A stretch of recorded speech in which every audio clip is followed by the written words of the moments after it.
because she still got the same ad we've been using for 3 or 4 years. I'm not paying for it, so I'm not officially endorsing her either.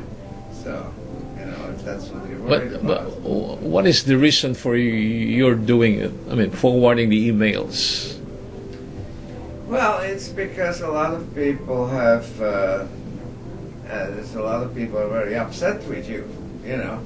I understand I'm not really that. one of them, but some of the stories I read, well, you sounded pretty bad. So I merely wanted some of the people I know to have both sides of the story. That's the only reason. Look, I have asked Rosemer and Verga a lot of times to talk to me before I wrote the story, and she refused. The only time I had a face-to-face meeting was during her press conference, and that's where she said, you know, she denied this thing. Yeah, I heard the press conference. Yeah, but it's not the case that I am just one-sided. I gave her everything, every opportunity to say things, but she refused. Well, you know, like you said, you're a newspaper man. You like a good story. So I'm not really too interested one way or the other. I was a little bit concerned whether I should continue to be involved with her or not. And, you know, I didn't like a lot of things I saw at the press conference, but I didn't see anything there that would make her guilty. So... Well, nobody's saying she's guilty. You know, I haven't got anything really seen to the contrary that what they wrote about you isn't true either. So, and you know, I'm not really interested in pursuing it. I don't have the time. I'm too busy with my own business. Well, I'm also not interested that much, except that, you know, I never heard of you before, and then suddenly I got this email in the morning, you know, forwarding this. And I said, who is the person doing this? I might as well talk to him and explain the reasons why these are being done today.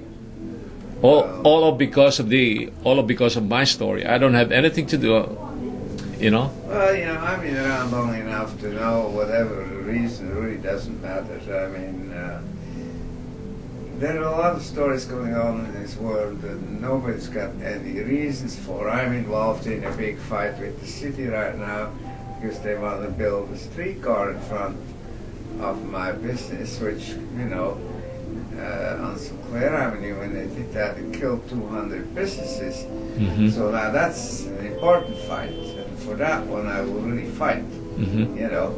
But this, you know, I was a little perplexed because Des even sent a story about Verga to me, and then of course the other side started sending your story, the one that appeared in that San Diego paper. So I thought most of the people I know, and I know a lot of Filipinos, you know, I mean, I know thousands of them. We've got 500-600 Filipino customers here, and most of them I don't share those stories with.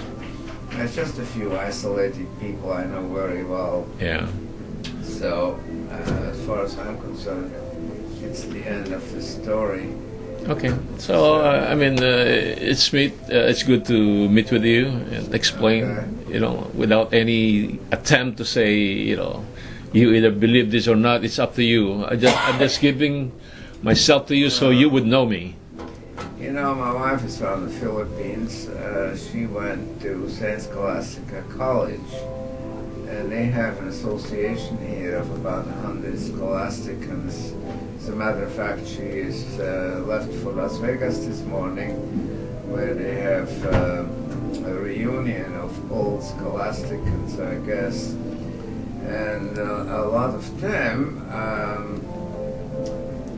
seem to be in favor of Verga.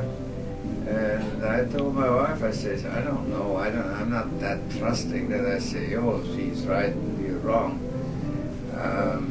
Sounds fishy to me, but there could very well be something fishy. And I don't have time to go and ask her to look at the books and whatever, you know, so. My wife had one friend involved there in the association, and they did some kind of a job on her too, which I didn't know. I don't like getting involved in these things, so I stay away. But Yeah. I feel very passionate about it. So. But are you close to them, to the Imbergers? Not really, no. I mean, other than the fact that they've approached me many years ago, would I sponsor the Little Miss Philippine contest? Oh, okay.